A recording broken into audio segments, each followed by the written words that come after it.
Bismillahirrahmanirrahim. Assalamu alaikum, dear students. How are you? I hope you'd be fine. This is exercise 7A of Think New Syllabus Mathematics, book 1. So far, we have discussed about linear equations from question number 1 till 4. If you haven't watched the video, go watch the video first. I have given the link in the description box. So we have talked about that if we have a variable and a constant together, how are we going to solve them? If both the variable and constants are on either sides, then what do we have to do in question number 2? Then we talked about distributive law in question number 3. And then we talked about fractional coefficients in the linear equations. Now it's time to move towards the decimals, okay? Because decimals are also part of numbers. So let's talk about how we are going to solve these type of equations. So the formula would be the same, the method would be the same, only the numbers are quite different. Like when we talked about fractions, so we followed the same steps. Same we have to do over here. It would be y minus 2.4 is equals to 3.6. So what we have to do, we'll see that these three terms are there. So we have to remove minus 2.4 from here to the right hand side. And since there is a subtraction between y and minus 2.4, so it would become y is equals to 3.6 plus 2.4. The sign of minus 2.4 would change to plus 2.4, and then there is an operation of addition. So 3.6 plus 2.4, how are we going to do that? Mostly students make mistake while adding or subtracting the decimals. So do not make mistake. Just keep the decimal below decimal and then add or subtract. Since they both are positive, so it would be 0.1, 6.0. The answer would be y is equals to 6. 6.0 means 6. Right? Then we have part B where we have y plus 0.4. This time there is a decimal getting added with y. So when we are going to remove it from here, it will get subtracted with 1.6. So it would be 1.6 minus 0.4. So when we will subtract it, we will get the answer as 1.2, right? This would be y is equals to 2. Not 2, it's 1.2.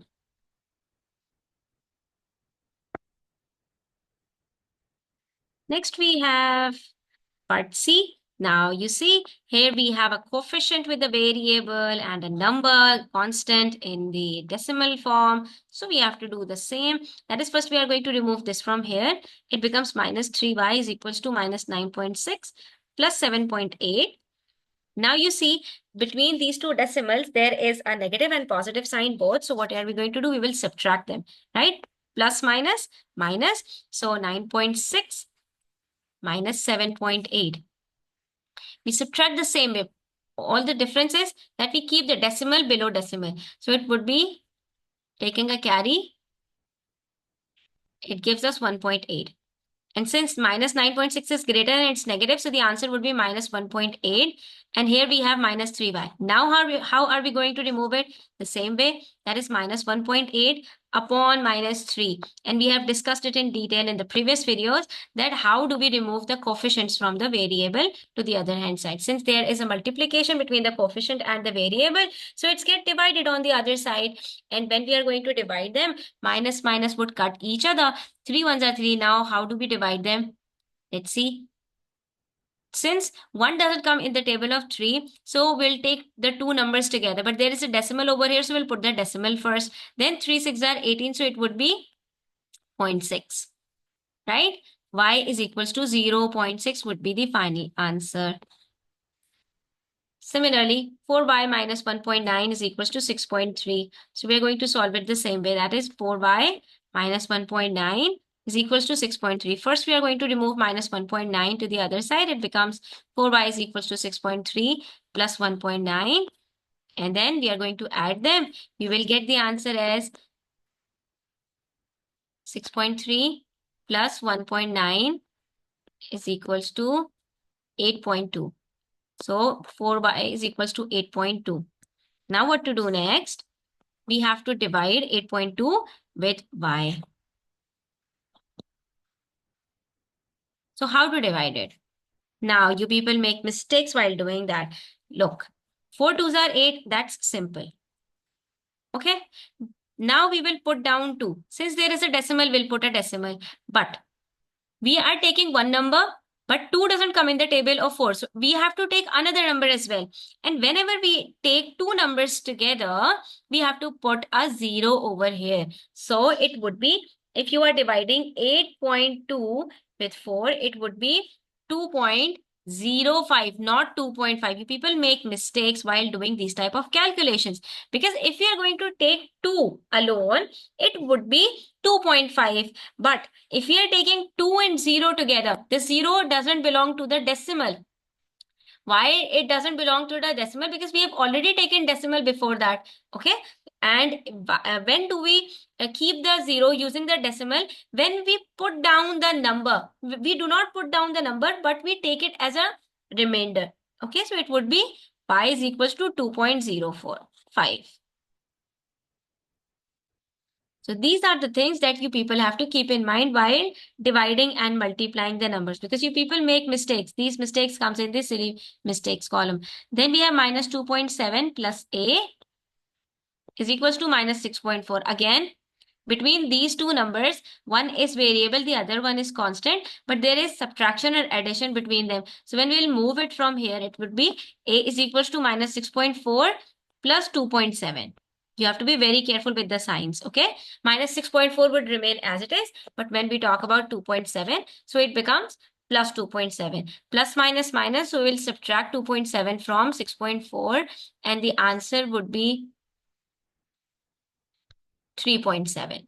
And since minus 6.4 is greater and it's negative, so the answer would be minus 3.7. A is equals to minus 3.7. This is how we are going to solve them.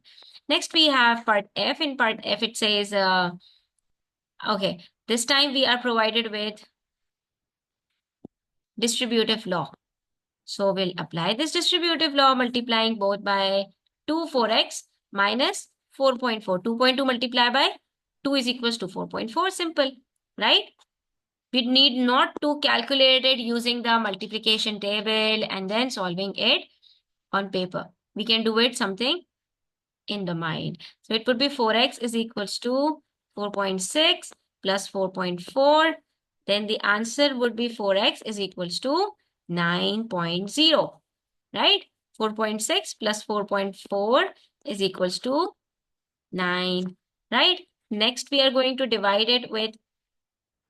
So now, in case you are getting the answer in fraction, so what you have to do, you can either convert it into decimal if you want, and if you want to keep it in the fraction, then you can keep it in the fraction. So I'm converting it into decimal. 4 2s are 8 minus 0.0. 4 2s are 8, 0, 4 5s are 20. Now you people will ask me that, teacher, why are you putting the zeros with the numbers with the remainder, but not putting the 0 in the quotient column? So because we are getting 1 as the remainder and then we are adding a 0, we can add one number at a time. We only added 0 with the remainder. We didn't put down any other number along with the 0. So we can take 0 separately and we don't need to write it in the quotient column. So it would be x is equals to 2.25. Similarly, next we have part G, in which again we have to apply distributive law. This would be 4 bracket 3y plus 4.1 is equals to 7.6. So it would be 4 3s are 12y plus 4 4s are 16.4 is equals to 7.6. Do not multiply 4 with 7.6. 7.6 is on the other hand side.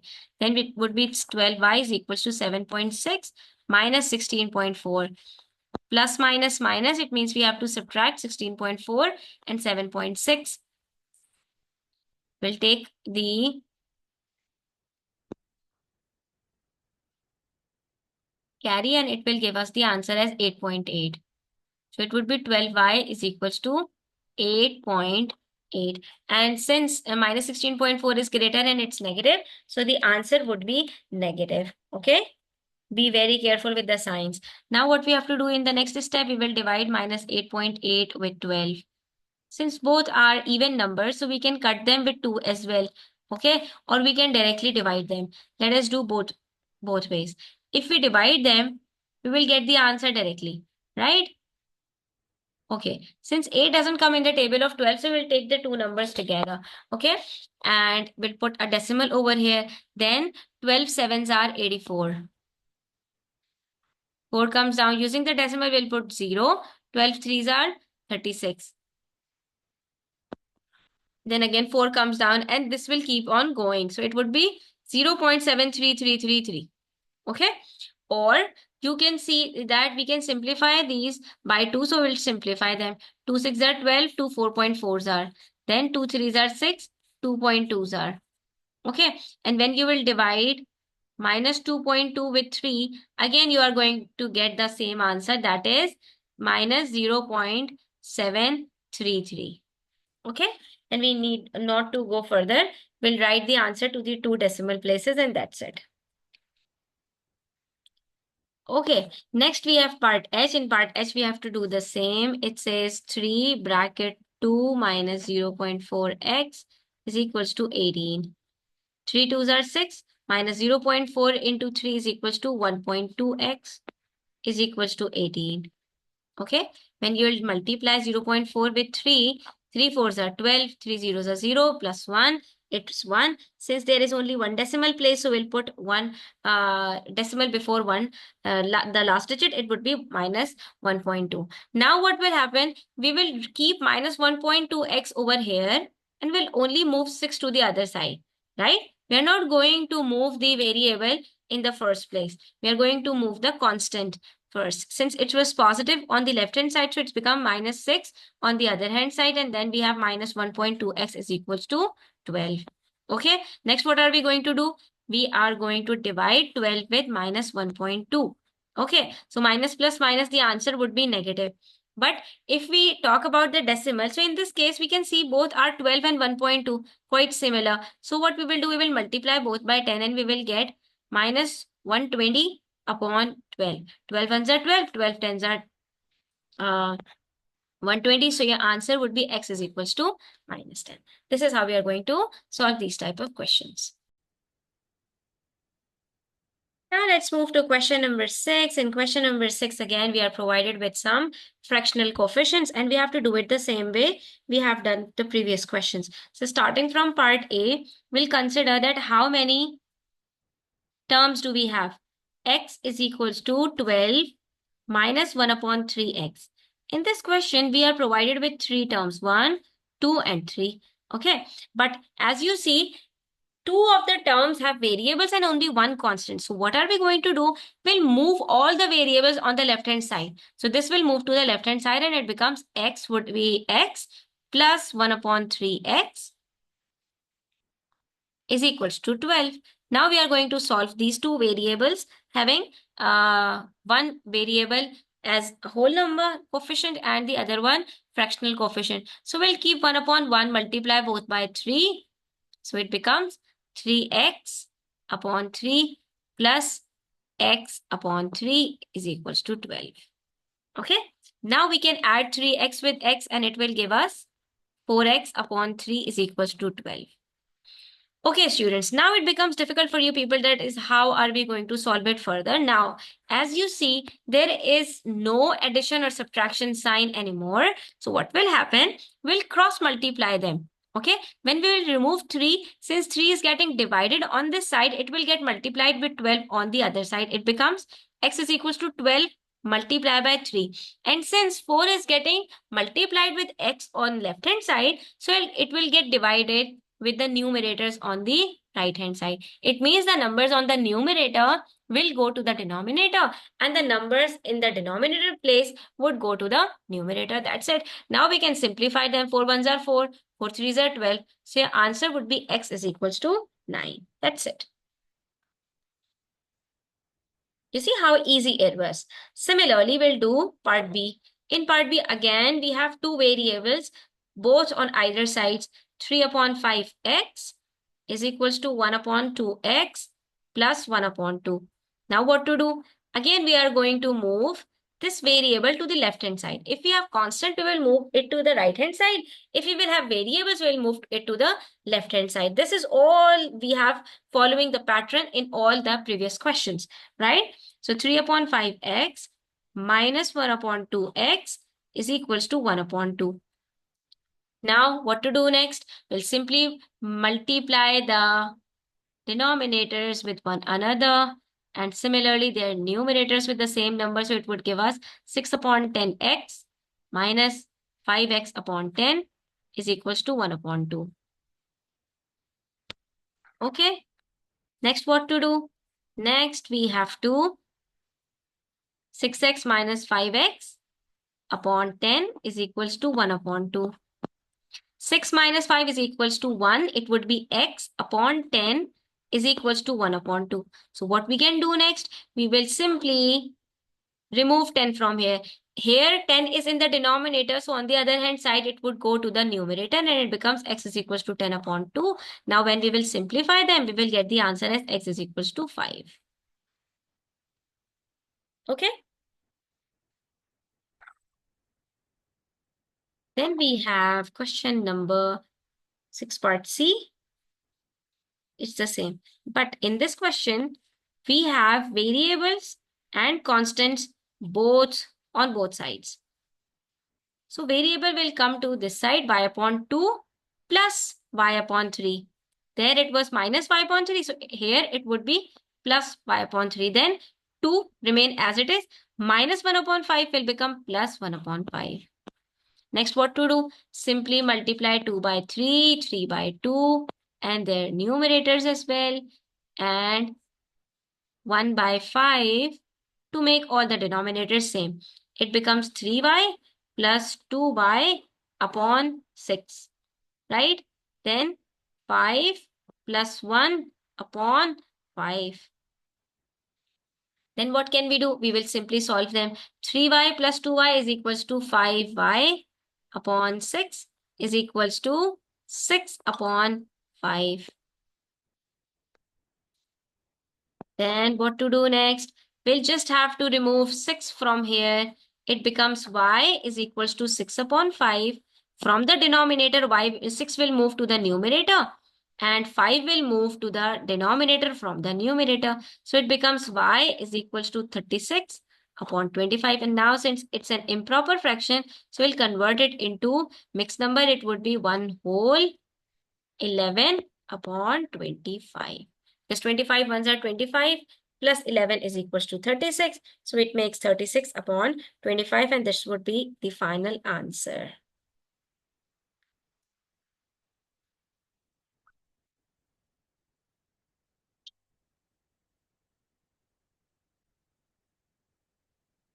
Achha, students, make a correction over here. I didn't multiply 2 with 5. I wrote it 5 plus 1. So the final answer would be 10 plus 1, 11. 11 multiplied by 6 is 66.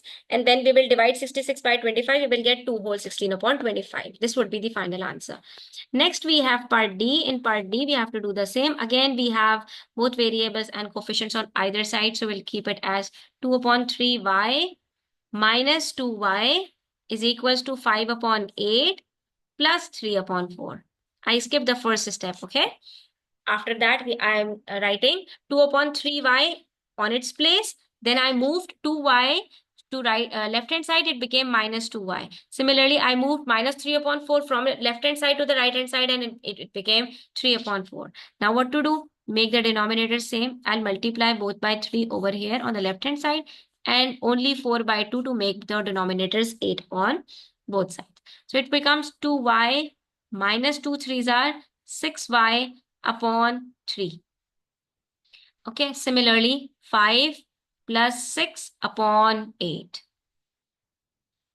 Then what to do? 2 minus 6 is equals to minus 4y upon 3 is equals to 11 upon 8. Then what are we going to do? We'll multiply 3 by 11. It becomes y is equals to 11 upon 8. 11 multiplied by 3 and 8 multiplied by minus 4. This is what we have to do. Next, what will happen? Y is equals to 11 3s are 33, 8 4s are 32. So the answer would be 33 upon 32.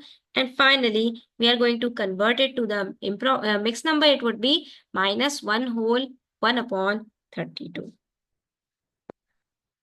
So this would be the final answer.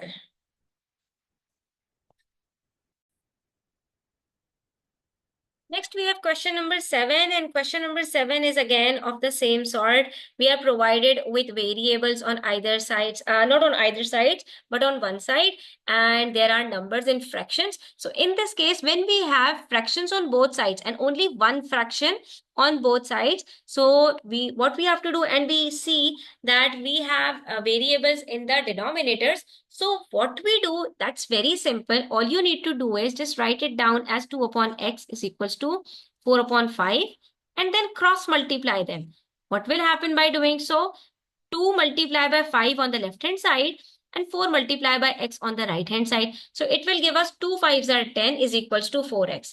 Now we can keep it as 4x is equals to 10, right? We shifted the places. 4x will come on the left hand side and 2 multiplied by 5 will go to the right hand side. And then what we have to do, we'll just have to remove 4 from x. So it would be x is equals to 10 upon 4. And when we will simplify it, we'll get as the answer 5 upon 2. And after keeping it in mixed number form, converting it in mixed number form, the answer would be 2 whole 1 upon 2. And same we have to do with part B. In part B, it says 12 upon y minus 1 is equals to 2 upon 3. So again, we have two fractions on either sides, right? On left hand side, we have 12 upon y minus 1. It's a one fraction and is equals to 2 upon 3. Again, it's a one fraction. So when we have two fractions, one on either sides, one on each side, we will multiply them. So 12 will be multiplied with 3. 12 will remain on its place. 2 will remain on its place. But this time we have y minus 1 getting multiplied with 2, so we have to keep it in bracket. This is very important thing that you have to keep in mind. You cannot write it as 2 multiplied by y minus 1 because both will give you the different answers. You have to keep this in mind. These are some of the rules that we have to follow. Like if I multiply 2 with y and write minus 1 as it is, the answer would be 2y minus 1. But when I will keep it in bracket, we'll apply the distributive law and it becomes 2y minus 2. So you see the difference that these two are not the same. So that is why we are going to keep it in bracket. After that, we are going to multiply them. It would become 12 3s are 36 is equals to 2y minus 2. Now what we will do, to make y as the subject, we will move it to the left hand side and 36 to the right hand side. That's all we did. Okay. And next, we have to solve it like the previous equation. That is 2y is equals to 36 plus 2, which is 38. What else we have to do? We will divide it by 2 to get the final answer as 19. So this would be the final answer. You see, students, how easy it was.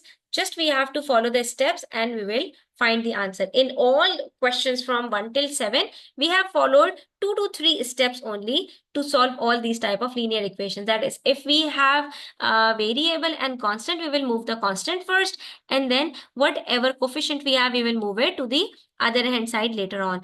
Be it a whole number or a fraction or a decimal, same rules would be followed. And if we have two fractions on either sides, we will just cross multiply them and then solve them as it is to find out the value of the unknown. This is all we have done so far. In the next videos, inshallah, we are going to solve few more questions. Until then, take care. If you are new to the channel, do subscribe to my channel and don't forget to share it with your friends as much as you can.